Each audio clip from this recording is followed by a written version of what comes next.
विश्वास और आप देख रहे हैं AVP 24 न्यूज़ और मैं हाजिर हूं लेके आपका पसंदीदा शो आपका चुनावी संघर्ष। हर बार की तरह इस बार भी हमारे साथ बात करने के लिए मौजूद हैं भारतीय आज़ादी पार्टी के महासचिव फैसल उस्मानी साहब। फैसल जी, आपका बहुत बहुत स्वागत है। धन्यवाद। तो आपसे पहला सवाल मैं ये करूंगी जी, जो ये आपकी पार्टी है भारतीय आज़ाद पार्टी, इसका गठन आपने कब किया और इसका मुख्य उद्देश्य क्या है?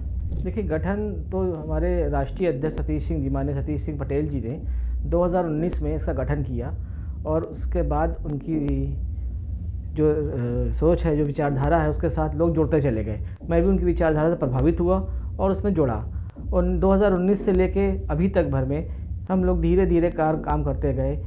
गरीबी हटाने के लिए कोशिश की, जो भ्रष्टाचार व्याप्त है उसको कम करने की जो हमसे भरकस प्रयत्न हो पाया हमने कोशिश किया।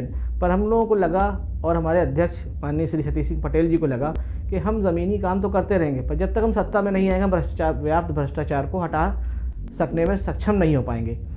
तो हम लोगों ने साथ में माननीय अध्यक्ष जी के दिशा निर्देशानुसार हम लोगों ने काम करना शुरू किया और ये निर्धारित किया कि हम इस बार अपनी पार्टी को से पूरी प्रदेश के पूरी 403 विधानसभा सीटों पर चुनाव लड़वाएंगे और अपने प्रत्याशी खड़ा करेंगे।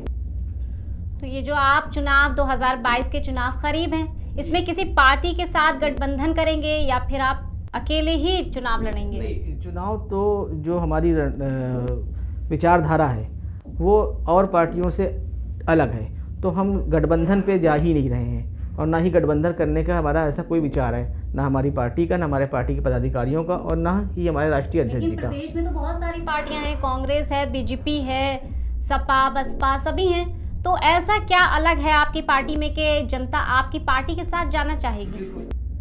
देखिए, कोई भी पार्टी हो, चाहे सत्ताधारी पार्टी हो या विपक्षी पार्टी हो या बहुत सी पार्टियां हैं, उनका अपने अलग अलग एजेंडे हैं। सबको जनता ने सत्ता देकर विगत वर्षों में देखा और समझा, पर हमारी पार्टी के जो एजेंडे हैं, हमारा मूलभूत उद्देश्य है कि व्याप्त भ्रष्टाचार को समाप्त करने का प्रयत्न करना और समाप्त कर देना।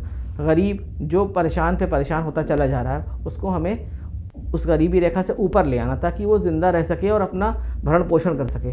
ये मेन मुद्दे हमारे हैं। लेकिन अभी 2022 के चुनाव में आपकी पार्टी का तो कोई जनाधार नहीं। जी, ये चीज़ देखिए, जनाधार दिखना और जनाधार होना ये दो बड़ी अलग अलग चीज़ें हैं। आज हमारे पार्टी के पास अथाह धन नहीं है, पैसा नहीं है हमारे पास कि हम होर्डिंग्स लगवा दें, पोस्टर लगवा दें और मीडिया में एडवर्टीजमेंट देना शुरू कर दें। तो ये तो एक मीडिया है या फिर एडवर्टीजमेंट का जनाधार हो जाता है, पर ज़मीनी जनाधार जो है, जो हमारे कार्यकर्ता कर रहे हैं और जो हमारे पदाधिकारी कर रहे हैं और जो हमारे प्रत्याशी ग्राउंड लेवल पर वर्क कर रहे हैं, घर घर जाके लोगों को हमारे 24 सूत्री कार्यक्रम जो हैं उनका पर्चा दिया जा रहा है और उस पर्चे से मैन टू मैन हर एक आदमी से मिल के घर घर में जाके, गांव देहात में जाके जो कार्यकर्ता जाके अपनी बात हर एक आदमी को समझा रहा है, वो जनाधार बढ़ता ही चला जा रहा है। वो चीज़ आपकी बिल्कुल सही है कि हमारी होर्डिंग्स, पोस्टर्स, बैनर नहीं दिख रहे हैं, मगर वो भी दिखेंगे। लेकिन अभी तो इतनी बड़ी बड़ी पार्टियां हैं, रैलियां कर रही हैं, और जब उनके लिए ये बात कही जाती है कि रैलियों में लोग आए हैं तो ज़रूरी नहीं कि वोट भी उनके खाते में उतने आए, तो आप ये कैसे कह सकते हैं कि आपको वोट मिलेंगे? बिल्कुल आप सही कह रही हैं, पर आप भी इस चीज़ की हकीकत को जानती हैं कि रैलियों में भीड़ कैसे लाई जाती है। रैली हमारी भी होगी, इसी लखनऊ में होगी और तारीख निर्धारित हम लोग कर रहे हैं। इसी दिसंबर के अंदर एक डेट के अंदर 12 तारीख या उसके बाद की डेट मिलती है, तो हम दिसंबर में रैली करेंगे और उस रैली में आप जनाधार मीडिया और प्रदेश की जनता जनाधार देखेगी कि बिना पैसे की पब्लिक कैसे बुलाई जाती है, पब्लिक अपने आप कैसे आती है, वो दिखाई देगा उस रैली के अंदर। तो जनता के सामने क्या कुछ मुद्दे हैं आपके, क्या है रणनीति? देखिए, जनता के सामने हमारे जो 24 सूत्री कार्यक्रम है, जिसमें कुछ चीज़ें हम आपको बता रहे हैं जो जनता को तो आश्वासन दूसरी पार्टियां भी दिला रही हैं, आपका क्या आश्वासन है, उनसे अलग क्या है? उसी पे आ रहा हूँ मैं। जैसे अभी किसी की किसान के खेत में, एक छोटा सा एग्जाम्पल दे रहा हूँ, एक बिजली का खंभा लगा हुआ है। अगर एक बिजली की लाइन जा रही है उसके खेत से और उसके खेत में 4 खंभे लगे हुए हैं, तो उसको क्या मिलता है? कुछ नहीं, कोई पैसा नहीं मिलता। अगर हमारी सरकार, हमारी पार्टी सत्ता में आती है तो हर खंभे का 5,000 रुपया हम किसान को प्रोवाइड कराएंगे, उसको हम किराया के तौर पे देंगे। विधवा विधुर पेंशन के हम लोग जो है विधवा विधुर पेंशन के तौर पर हम लोग 5 लाख रुपया देंगे। ट्रक ड्राइवर एक है, ट्रक ड्राइवर अगर मर जाता है, एक्सीडेंट उसका हो जाता है, तो ट्रक ड्राइवर का कोई पूछने वाला नहीं होता। ट्रक ड्राइवर का 50 लाख का हम लोग निःशुल्क बीमा कराएंगे। इसी तरह से बहुत सी 24 सूत्री कार्यक्रम हमारे हैं। इस चीज़ों को लेके अभी एक प्रधान है, प्रधान का एक फिक्स सैलरी है। इस टाइम सबसे ज़्यादा अहम मुद्दा जो है वो बेरोजगारी का है और युवा आए दिन बेरोजगारी को लेकर प्रदर्शन कर रहे हैं, तो उनके लिए क्या रणनीति है? देखिए, युवा बेरोजगारी को लेकर प्रदर्शन कर रहे हैं। ये विगत सरकारों ने क्या पॉलिसी करी उस पर कोई बहस करने की बात नहीं। हम क्या करेंगे वो हम बताना चाहते हैं, हमारी पार्टी क्या करेगी वो हम बताना चाहते हैं। एक भी डिपार्टमेंट, एक भी क्षेत्र ले लीजिए, एक विधानसभा ले लीजिए, एक विधानसभा से हमारी जो योजनाएं हैं, जो हमारी पॉलिसीज़ हैं, जिस पे हम काम करेंगे, एक विधानसभा से 5000 युवाओं को हम रोज़गार देंगे। ये हम नहीं कह रहे कि उनको हम सरकारी नौकरी दे देंगे, उनको हम रोज़गार देंगे। अगर जो जिस कैलिबर का है, जो आदमी जिस भी कैलिबर का है, जिस भी क्षमता का है, उसको उस लेवल के हिसाब से हम उसको रोज़गार प्रोवाइड कराएंगे। और ये इसका पूरा रूपरेखा तैयार होकर हमारे पास रखी हुई है। हमें इसको क्रियान्वित करना है, खाली केवल बस कि हम सत्ता में आते हैं या सत्ता में भागीदार होते हैं तो हम उनको हर विधानसभा से 5000 युवाओं को हम रोज़गार प्रोवाइड कराएंगे। ये एकदम उसी तरह सत्ता इस तरह सूरज का निकलना। तो प्रदेश में तो बहुत से विपक्षी दल हैं, वोट बैंक की राजनीति हो रही है, हर कोई जाति धर्म को लेकर निशाना बना रहा है, वोटरों को साधने की कोशिश है। ऐसे में आपकी पार्टी किस जाति या किस वर्ग के साथ जाना चाह रही है? देखिए, जाति और वर्ग यही तो चला ही आ रहा है। आज़ादी के बाद से आज तक यही हुआ है कि जाति, वर्ग, हिंदू, मुसलमान, इसी पर ही राजनीति आधारित रही है। पर अब कुछ तो बदलेगा, कुछ तो बदलेगा। हम लोग सिर्फ मुद्दों पर चुनाव लड़ेंगे तो जनता भी समझेगी और जनता भी उसको सपोर्ट करेगी, और यही हो रहा है। ग्राउंड लेवल पर जो समर्थन हमें मिल रहा है वो अल्टीमेट है। हमको अभी तक ये समझ में नहीं आ पा रहा है कि ये होर्डिंग्स, पोस्टर लगाने के बाद ही पार्टी क्यों दिखती है। वोट तो जनता देगी ना, उसको अगर समझ में आएगा तो बिल्कुल देगी। और हमारे कार्य जितने भी हम लोग अभी हम सत्ता में नहीं आए हैं, उसके बाद भी आप फूलपुर क्षेत्र में जाके देखिए, हमारे राष्ट्रीय सचिव विनय पटेल जी ने कम से कम 20 हैंडपंप अपने पास से लगवाया, पार्टी फंड से लगवाया, अपने पैसे से लगवाया, और ऐसी जगह पर लगवाया जहाँ पानी पीने की दिक्कत थी। तो कुछ हम कर रहे हैं, तभी लोग हमारे तरफ आ रहे हैं। तो क्या लगता है 2022 के चुनाव में जनता का आपको प्यार मिलेगा, आपको वोट मिलेंगे? निश्चित तौर पर मैडम, निश्चित तौर पर ये हमारा आज प्रदेश में नहीं बल्कि पूरे देश में भ्रष्टाचार कि इतना ज़्यादा बढ़ गया है, उसके लिए क्या कुछ करेगी आपकी पार्टी? भ्रष्टाचार तो व्याप्त इतना ज़्यादा है कि अगर एक छोटा सा काम भी कराना हो तो बिना रिश्वत के नहीं होता। भ्रष्टाचार ऐसा तो है नहीं कि हमारे पास एक जादू की छड़ी है और हम आएंगे सत्ता में घुमाएंगे और भ्रष्टाचार खत्म हो जाएगा, पर उसको ख़त्म कर देंगे। आने वाले सत्ता में आने के 3 महीनों के बाद भ्रष्टाचार लगभग हम ख़त्म कर देंगे। उसका पूरा रूपरेखा तैयार है कि किस तरह से हमें क्या दिशा निर्देश देने हैं और कैसे काम कराने हैं भ्रष्टाचार ख़त्म करने के लिए। दूसरी चीज़, भ्रष्टाचार ख़त्म कर देना, कहना और करना दोनों बड़ी अलग अलग बातें हैं। पर किसी भी ऑफिस, किसी भी डिपार्टमेंट के अंदर, किसी भी ऑफिस के अंदर या पब्लिक प्लेस पर अगर भ्रष्टाचार हो रहा है तो उसको ख़त्म करने की जिम्मेदारी उस ऑफिस के हेड की होती है। आपके किसी भी, मेरा कोई ऑर्गेनाइजेशन मान लीजिए है, उसका मैं हेड हूँ, अगर उसका मैं हेड हूँ तो वहाँ गलत काम हो रहा है तो मेरे से बोला जाएगा, ना कि उस एम्प्लॉय से बोला जाएगा। जवाबदेही मेरी है। तो किसी भी डिपार्टमेंट के टॉप लेवल को अगर सही करेंगे हम तो नीचे का आदमी सही होगा।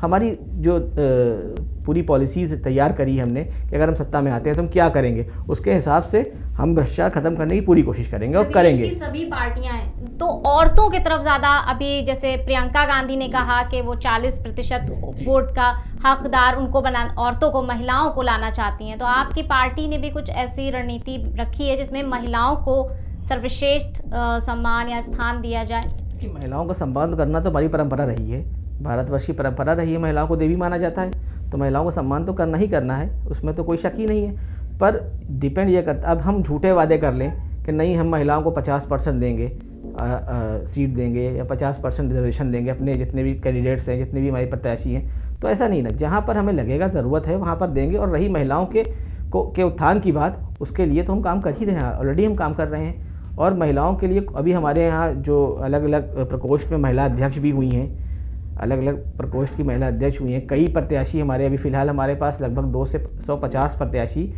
403 प्रत्याशियों में से फाइनल हो चुके हैं, जिसमें से लगभग 35 प्रत्याशी ऐसी हैं जो महिलाएं हैं। तो हम लोग आगे भी देख रहे हैं, अभी हमको और भी प्रत्याशी फाइनल करने हैं अलग अलग विधानसभा सीटों पर। विधानसभा चुनाव में अब ज़्यादा वक्त तो रह नहीं गया, तो अभी तक आपकी पार्टी ने कोई प्रचार प्रसार क्यों नहीं किया? मैंने आपसे पहले ही बारे में मैंने बोला कि अभी आपको हमारी होर्डिंग्स नहीं दिख रही हैं। अभी आपको बहुत से क्षेत्रों में हमारी होर्डिंग्स लग चुकी हैं। अलग अलग विधानसभा प्रभारियों ने अपने अपने क्षेत्रों में होर्डिंग लगाई, पार्टी ने अपनी होर्डिंग्स लगाई, पर जिस तरह से लगनी चाहिए कि पूरा प्रदेश दिखने लग जाए, वो हमने भी नहीं किया। पर जो जनाधार है, जो लोकल लेवल पे जहाँ से हम पब्लिक से, क्योंकि हिंदुस्तान में ऐसा है ना कि जो दिखता है वही दिखता है। बिल्कुल सही है, आपकी बात बिल्कुल सही है। पर जो नहीं, पर ये राजनीति है, यहाँ पर जो नहीं दिखता वो भी बिक सकता है मैम। तो पब्लिक से जनाधार में हाँ, ये तो वक्त बताएगा, मगर पब्लिक से संपर्क करना, जनता से संपर्क करना, हमारे पदाधिकारी, हमारे कार्यकर्ता लगातार इस चीज़ में निरंतर लगे हुए हैं और निरंतर संपर्क हो रहा है और हमको जनाधार मिल रहा है, तभी इतना उत्साहित है पार्टी के सारे कार्यकर्ता उत्साहित हैं। अध्यक्ष जी के हम सबसे बड़ी चीज़ कि हमारे राष्ट्रीय अध्यक्ष श्री सतीश सिंह जी का एकदम सीधा सा कहना है कि पार्टी की अपनी गाइडलाइन है, उसी गाइडलाइन पे चुनाव लड़ा जाएगा। और हमको चुनाव ऐसा नहीं है कि हम रण क्षेत्र में उतर रहे हैं, हमको जंग नहीं लड़नी है, हमें चुनाव लड़ना है। तो हारना जीतना जनता के लिए अहम मुद्दा क्या रहने वाला आपकी पार्टी की तरफ से? प्रदेश की जनता के लिए अहम मुद्दे तो बहुत से हैं, पर जो मेन मुद्दे हमारे हैं कि हमें रोज़गार का अवसर मुहैया कराना है, भ्रष्टाचार को ख़त्म करना है, जो बेसहारा लोग हैं, जो रैन बसेरों में सो रहे हैं, उनके लिए हमें कुछ ऐसा करना है कि वो उनको हम घर प्रोवाइड करा सकें। और गरीबी रेखा से आज नीचे जीने वाले लोग को हम कम से कम ऊपर ला सकें, ताकि वो अपना काम करके अपना खर्च निकाल सकें। आप आज की देखिए, लखनऊ जैसे शहर में आप किसी भी सिग्नल पर रुकेंगी तो 10 भिखारी आपके पास सामने खड़े रहते हैं। तो वो भी तो इंसान हैं, उनके लिए किसी सरकार ने सोचा नहीं सोचा। हम कम से कम उनके उत्थान के लिए कुछ सोच सकते हैं। तो अगर बात आप जीत पे ये आ जाए कि आपको गठबंधन किसी पार्टी के साथ करना पड़ेगा आपकी जीत के लिए, आपकी पार्टी की जीत के लिए किसी पार्टी के साथ गठबंधन, तो वो पार्टी कौन सी होने वाली है? देखिए, गठबंधन का सवाल तो बाद में आएगा। पहले तो हमारी प्राथमिकता यह है कि हम चुनाव लड़ेंगे 403 सीटों पर अकेले। हमारी पार्टी अकेले चुनाव लड़ेगी और अकेले दम पर जीतेगी। ये हमारा निश्चित तौर पे सपना भी है और जीतेगी। पर ज़रूरत पड़ती है, अगर राजनीति है, संबंध बिगड़ते और बनते हैं, गठबंधन होते और टूटते हैं। ज़रूरत पड़ेगी, आवश्यकता पड़ेगी तो बिल्कुल निश्चित तौर पर गठबंधन होगा। किससे होगा ये कहना भी एकदम भी संभव नहीं है। ठीक है, अभी यहाँ पे रुकते एक छोटे से ब्रेक के लिए। ब्रेक के बाद भी सवालों का सिलसिला इसी तरह जारी रहेगा। न्यू स्टाइल टेलर कुशल कारीगरों द्वारा उचित दामों पर सूट की सिलाई कराने तथा कम दामों पर पैंट, शर्ट और सूट के कपड़े खरीदने हेतु हमारे पास आएं। New style tailor gents suit specialist, Rajgarh colony, CMS gate number 4 के सामने, कानपुर रोड, लखनऊ। इस कार्यक्रम के प्रायोजक हैं हकीम गुफरान नदवी। असाध्य रोगों के लिए संपर्क करें, अस्तबल चारबाग, लखनऊ। ब्रेक के बाद वापस स्वागत है आपका और सवालों का सिलसिला उसी तरह जारी है। तो फैसल जी, आपके इस पार्टी के जो राष्ट्रीय अध्यक्ष हैं उनके बारे में बताइए, उन्होंने इस पार्टी को क्यों गठित किया, उनका उद्देश्य क्या था?